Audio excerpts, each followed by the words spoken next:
So a huge warm welcome to our final part of the summer series of webinars from ChatterStars. We've been looking at a range of different ways with vocabulary across the last 4 weeks. We've been looking at image, poetry, and tonight we're going to be looking at a wealth of vocabulary resources. And I'm delighted to say we've got Becky Escreet from Twinkl joining in with this webinar.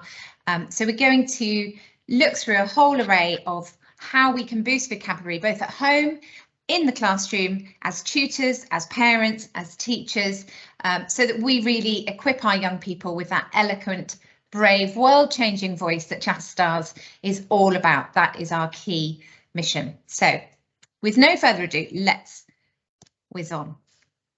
So this statistic was one of the key drivers behind the initial thinking behind what we could do to boost vocabulary when we started ChatterStars.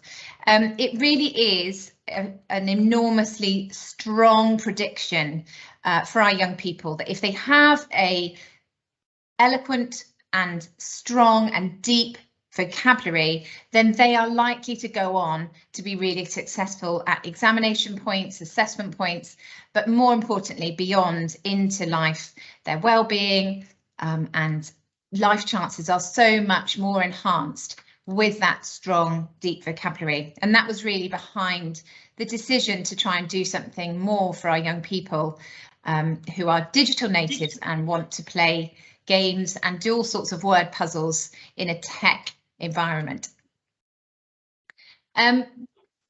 We all know this quote.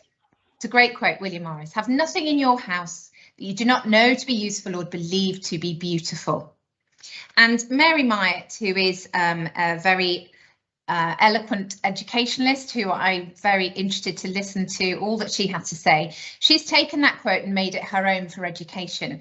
And she says that in the classroom, our resources and our materials should be useful and beautiful. They should be both.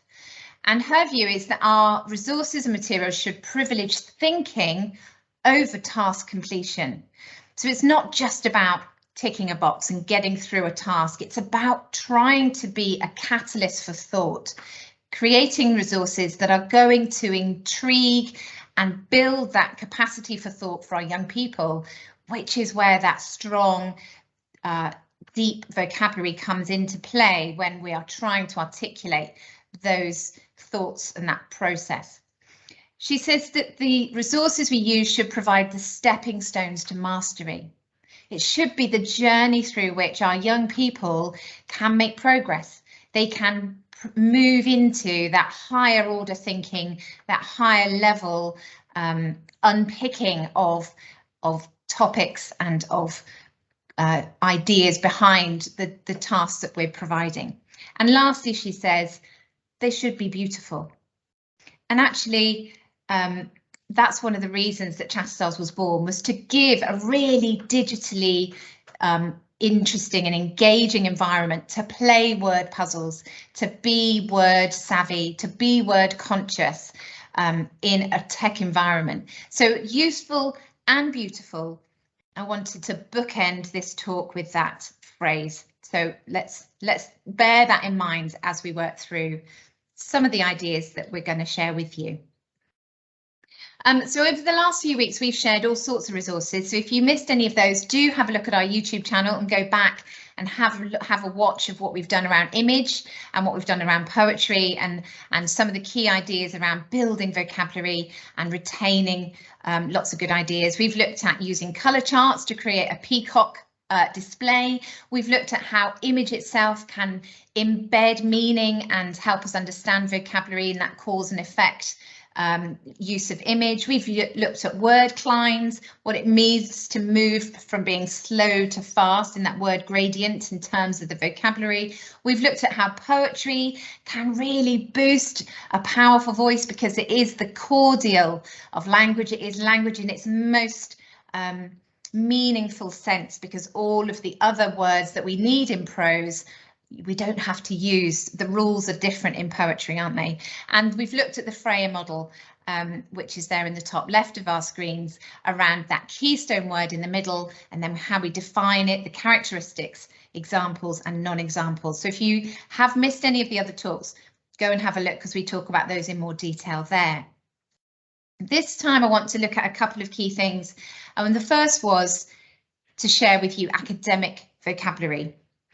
So by academic vocabulary, we mean that tier 2 language. We call it tier 2. Those are the words that lie in between the very straightforward, familiar tier 1 vocabulary and our very high level and specific vocabulary would be tier 3, where we're talking about things like photosynthesis or statistic, which have a very specific meaning. It's that middle ground of really valuable deep talk that allows us to add meaning to our phrases and our expressions. And academic vocabulary in particular is the words like factor, influence, cause, structure, theory, analysis, approach, the words that we may not necessarily think of teaching, but that actually become quite a barrier to learning. And in particular, the research tells us that the move between primary and secondary school can be quite impeded by a lack of academic vocabulary. When young people get to year 7, there is a real avalanche of this type of vocabulary.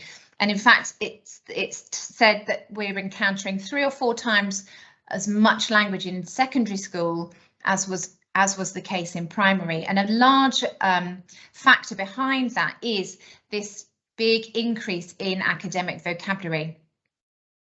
So it's something that bears thought. We need to think about how we help our young people understand that academic vocabulary.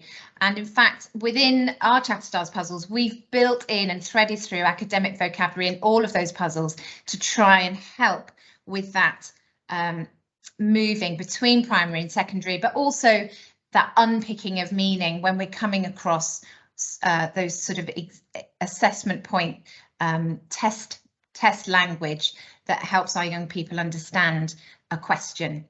And this incredible lady here is Dr. Avril Coxhead, who is a professor in New Zealand, has put together very helpfully 570 words that make up the most frequent academic words in academic texts.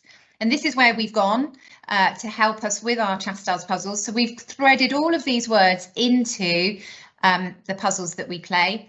And here's the first set. She's subdivided these 570 words into 10 sublists. And this is the first sublist, and these are the most common academic words. So if you're trying to help your child, if you're trying to think about what to do as a transition project between primary and secondary, if you're thinking about what to do in the classroom, this is a great place to look. It's freely available online. You can just go and download the word lists.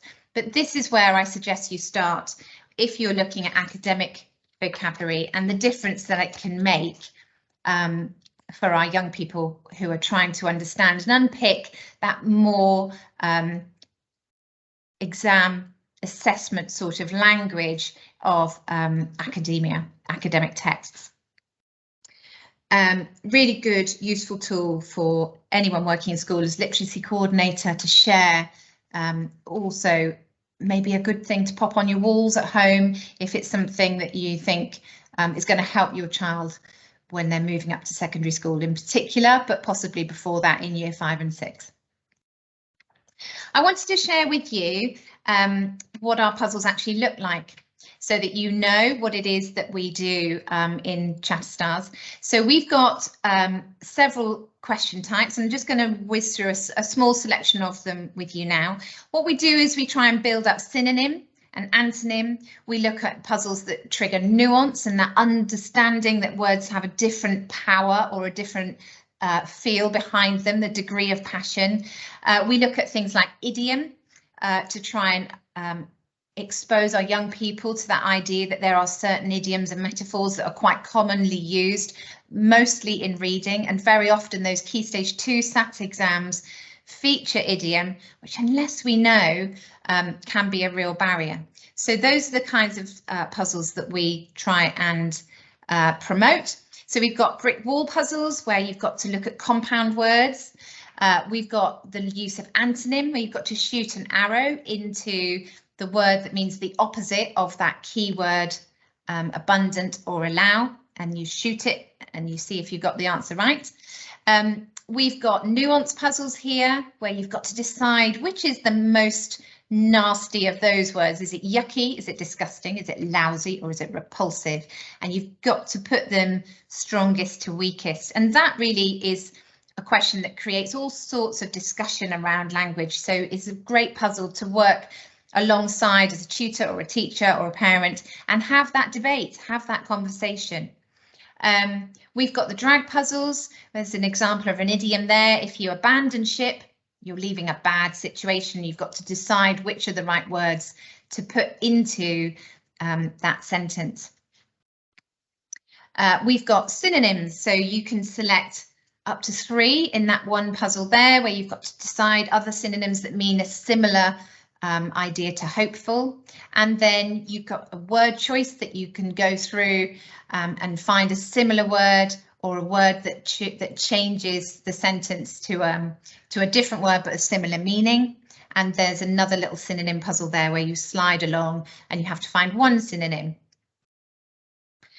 We have also just launched our ChatterStars 11+, and in that app and web app, we've got all sorts of puzzles to help with 11+ or selected school entrance exams. And those puzzles look at things like anagram, they look at things like connection, they look at antonym, so that young people are building the capacity and the understanding from an earlier age to be able to access those points of examination at 11, whether that's for a selective school or wherever it is that they might need that information. So that's just a little bit about our puzzles, because I wanted to share what they look like. And I've also come up with a set of thoughts around how we might talk to our young people around those questions that you play on ChatterStars, but also around the vocabulary choices and the reading that you do with your children in whatever setting you might be, whether you're a tutor, a parent or a teacher. And all of these are research informed, because that's what we do. We are always informed by the research. So there's a couple of key ideas here. One is that you make your environment where you're talking to your child one where you are all learning, you are all learners, and where children can also be teachers, because that's really empowering. And it's also very helpful to understand that we're all on a journey of learning and there is no end point to that. So have an environment where you are all learners together. Keeping your questions simple to start with, but having a think about what would effective questions be. So when you are looking at some puzzles together, or you're looking at a piece of reading text, have in your mind some phrases of questions that might be useful before you start. And when you've asked a question, there's a really good raft of research that says we should wait a bit longer before we take an answer. Give the child thinking time. That thinking time is actually really important and valuable to allow the child's schema in their heads to work through their semantic knowledge, their understanding of vocabulary, their understanding of the task and the topic and the question. And actually, sometimes we just need a bit longer. So don't be frightened by the white space. Don't be frightened by a bit of a pause before you have the discussion and you hear an answer. And really listen to what they say. I think sometimes we're guilty, I know I certainly was when I was in the classroom, of having an agenda and knowing where I want to go with this question, and I know what answer I'm looking for. Can you guess the answer I'm looking for? But actually it's much more valuable to really listen and to respond to what your child has actually said and go with that feedback, go with that answer, so that you're really understanding and unpicking what the child has seen in a particular phrase or word or puzzle. Higher order questions are those that really invite hypothesis, speculation and analysis. And those really start with the questions how might, and why. Those are good sentence starters. So if you're trying to move on from a simple question to a more higher order question, think about those question starters. And another really good place to go for that, particularly if you're in the classroom or as a tutor, is Voice 21. They've got lots and lots of sentence stems and ways to start questions and phrases that help you scaffold thinking. So have a look there. And finally, if you get a great answer straight away and actually you wanted a bit more of a discussion, or you wanted a bit more thought around the topic or the keyword you're looking at, then you can put the child in the hot seat and make them the expert. Use them as the teacher to unpick how, or ask them to create the next question. All of those things ensure we're moving to that higher order level of thinking and questioning. They invite speculation and hypothesis. So I hope some of those ideas help when you're thinking about how you might really use our puzzles, but also how you respond to reading and all forms of text analysis and talk around vocabulary and meaning. And now I am delighted to welcome Becky to take on the next 10 minutes or so of the webinar, and she's going to share with you some resources and ideas from Twinkl. Becky, very warm welcome to our webinar. Thank you for having me. Thank you very much. If anybody wants to ask me any questions, then please do just jump in and I'll try and answer them as best I can. Right, so Helen is going to be my beautiful assistant. So do you want to just flick to the next slide? Oh, I'm trying and it won't do it. Oh no. Why would that be? Hang on. It was doing it brilliantly. There we go. Sorry. Here we go. It's okay. Right, I'll start by just introducing myself then. So I'm Becky. I have been at Twinkl for just over 6 years. And I now work as what's called the product owner for everything primary English and for handwriting. So before that, I worked right across Key Stage 1 and Key Stage 2 as a school teacher in quite a challenging school within South Yorkshire. So I often had many pupils in my classroom that had quite huge gaps in their vocabulary, especially upon starting school. So obviously it's common sense. A child's vocabulary is absolutely vital for them to be able to understand anything that they read.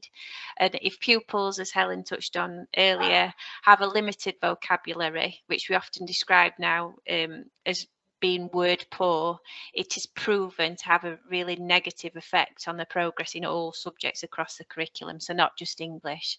So children with a language deficit by the age of 5 are actually 4 times more likely to have reading difficulties when they actually reach adulthood.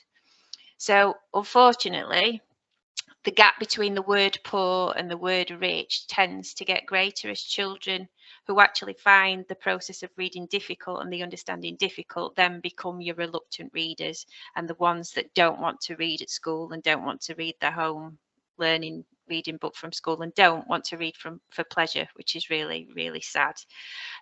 So for children to build up their vocabulary confidence, they need to encounter and use a word several times in lots of different sentences, lots of different contexts before it actually enters what's called their receptive vocabulary. So they're the words that they know and they understand, they're in the long-term memory and they feel confident to use them. You might be asking or thinking, why are there some quite freaky looking illustrations of dogs in clothes on the slide, which I'll come to later. So within Twinkl, I actually invented some what we call our reading dogs, or Totally Pawsome Gang is the more official name.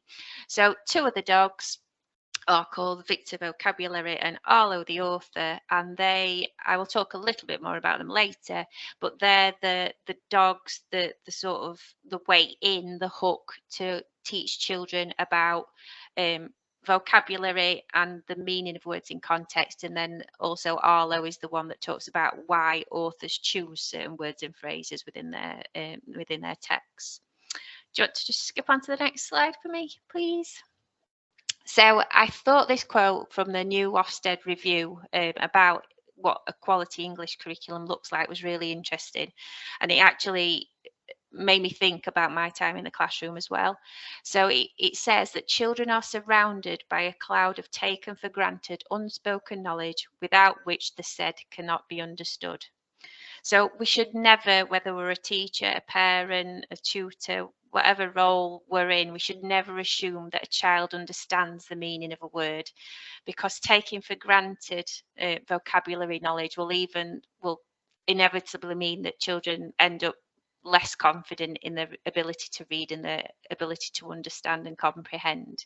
So just to give you a little bit of an example, if we go on to the next slide, I'm deliberately not going to read this out to you. Oh, hang on, I don't think you've got the right slides up. Do you want me to share instead? Because I've got the slides open on my computer. Yeah, let's do that. Okay, hang on. Let me see how I do this. I need to share this and then that. And then I just need to go to this. I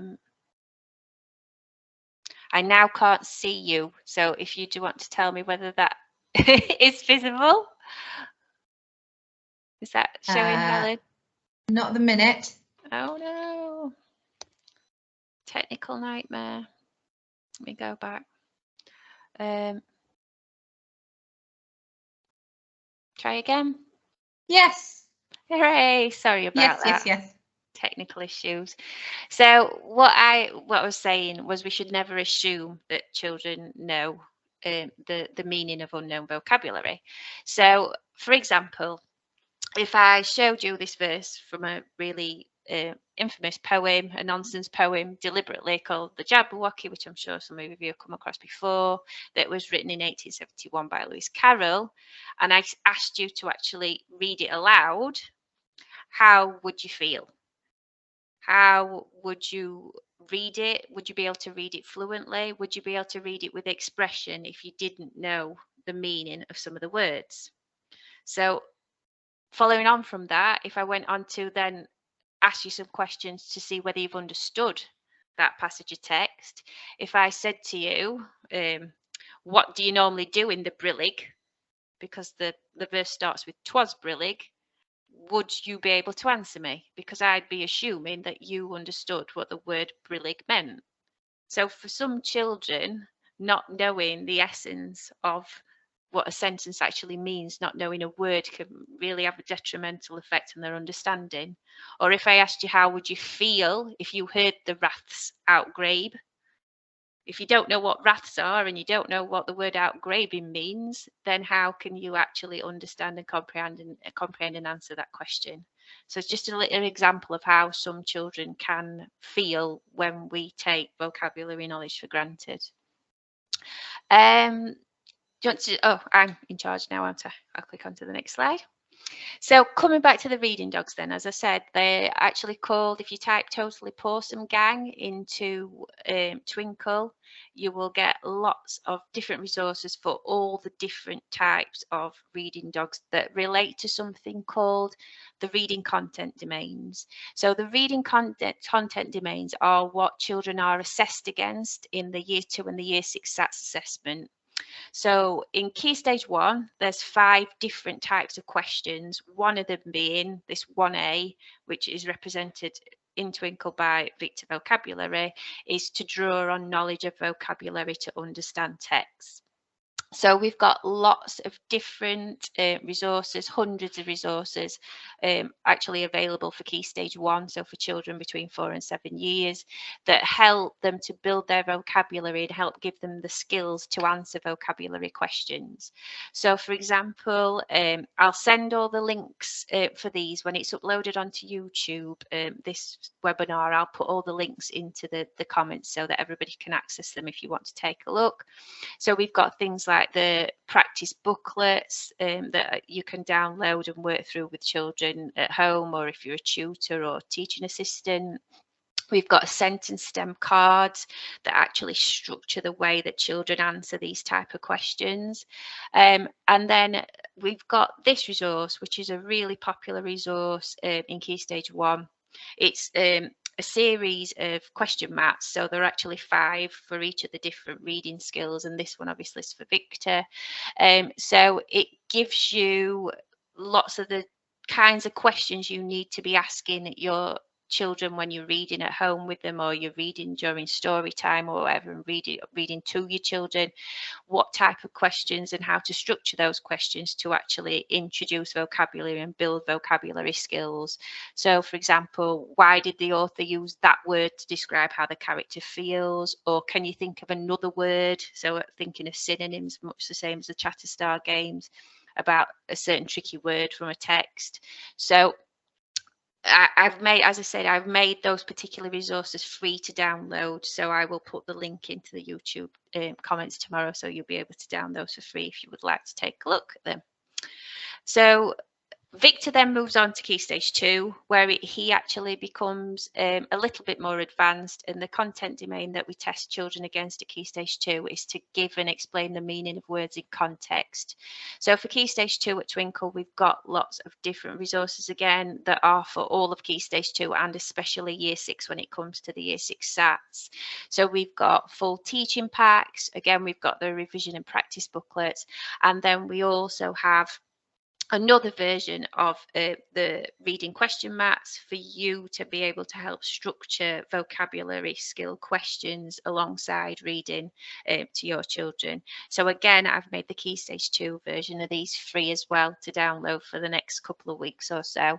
So they're going to just be slightly more advanced sort of question stems than the Key Stage 1 resources. So asking you things like which words or phrases give you the impression that the character is frightened or if they're angry, or getting an example of a new word from the text and asking the children to tell you how it makes them feel and why. Lots of brilliant resources on Twinkl, all to do with Victor vocabulary. The next reading dog, the next skill or reading content domain that will be covered just in Key Stage 2, this one as it's a little bit more advanced, takes the vocabulary learning and application of the vocabulary a little bit further. So the content domain is to identify and explain how meaning is enhanced through the choice of words and phrases. So basically it's about authorial choices. So it's why authors have chosen to make deliberate choices about the certain words and sentences that they use in their writing. We've got much the same types of resources as we have for Victor. So we've got lots of different teaching packs. We've got the sentence stem cards to help the children structure their sentences. And then also part of the reading question mats, we've also got the Arlo author ones to ask you questions about authorial choices. I'll move on to next one. So on the screen now, just as the main resource there, we've got an example of another really useful Twinkl resource that we've got literally hundreds of on the website, which are called our 60-second reads, which are really useful, quick extracts of text, but then for related comprehension questions, many of which will relate to the reading content domains to do with vocabulary. So there's some, just an example here. This one's, I think, is from our Extreme Earth collection. They're for all different topics and themes. So you read the quick extract and then you work through the questions that are on the other side. You can either do that orally or you can have your children write that down if you work in individually groups or whatever. So working alongside resources like this to help new vocabulary become part of your child's long-term memory, you also need to sort of draw upon that vocabulary. So words like eerily and thundering as they come across them in the reading, to really get them embedded into their long-term memory. You could help them to use the word orally in their own sentences about different topics, not necessarily the same topics that you're reading about, topics that interest them. You could get them to sketch an image of the word, even if it's quite an abstract word. You could do a sketch, a drawing of what eerily looks like. You could look on the internet for an image that encompasses that word's meaning. Another good one is to act out the word. So in this, it's asking you about mum coming thundering down the stairs. Get them up on their feet, get them thundering down the stairs, and let them actually experience what the word thundering means. Or another one that I used to play quite a lot, I'm sure you've come across this, is would you rather questions. So when you come across a new word, either yourself or get your children to invent would you rather questions. So would you rather be thundering through an enclosure full of venomous snakes, or would you rather be thundering over a bridge above a lake of man-eating crocodiles? So all the time it's bringing that fun element in and getting them to use the word in different contexts, so hopefully it enters into that receptive vocabulary. And then obviously another fabulous way of getting your children to practice these type of tier 2 words is to use the fun and engaging games and puzzles that are within ChatterStars. So the more the children revisit these tier 2 words in engaging ways through what we call retrieval practice activities, the quicker the vocabulary will enter into their long-term memories and hopefully stick, so that they'll be able to use it not only to comprehend within reading, but also within their writing and within their speaking and listening. So that was just a quick whistle-stop tour. Hopefully we'll find a way for me to be able to share the whole presentation with you as well. So just some useful links. As I said, I'm going to make the sets of question maps free to download, so I'll get you the links for those. We've also got a blog about how to increase your child's vocabulary, which I wrote, that is on the Twinkl website. And then another really nice activity, especially for tier 2 and tier 3 vocabulary, are what we call our Speak Like an Expert activity mats. So if you just search for them on the Twinkl website, they're really, really useful to retrieval practice activities to build children's vocabulary alongside certain themes and topics. So that was my whistle-stop tour of lots of the vocabulary resources and reading resources that we've got on the website. But if you have got any questions, do shout out now, or there's all the links to all the Twinkl Cares, links for social media and for the online help centre if you want to ask any more questions. That's brilliant, Becky. Thank you. Thank you so much for sharing all of that, and also for making those freely available for limited time for the people on our webinar. That's really, really great. Thank you on behalf of us all. Let me just get to my final slide to say thank you for joining us to everybody. And I just wanted to finish up by saying that if you haven't read The Boy, the Horse, the Mole and the Fox, and that's probably the wrong order, but that book, then you need to go and grab it. And this is just one of the little frames from that book, because I think sometimes we can feel a bit overwhelmed with just how much there is to do and how much there is available. So I just think it's a nice place to end, is to think about what the boy says. We have too far to go, sighed the boy. The tree is not far, said the horse. No, then let's aim for that. And I think it's a bit by bit, slowly focusing on the next moment and the next thing ahead. When you come to trying to improve and equip your child and your classes and your tutees with a really powerful, world-changing voice, it's bit by bit. That's how we build it up. And together, between Twinkl and ChatterStars and all our partners, I hope that we enable you to really strive forward to make a difference. So thank you for joining us. Do follow us on all our social medias. Another massive thank you to Becky at Twinkl, and good night. Thank you. Good night.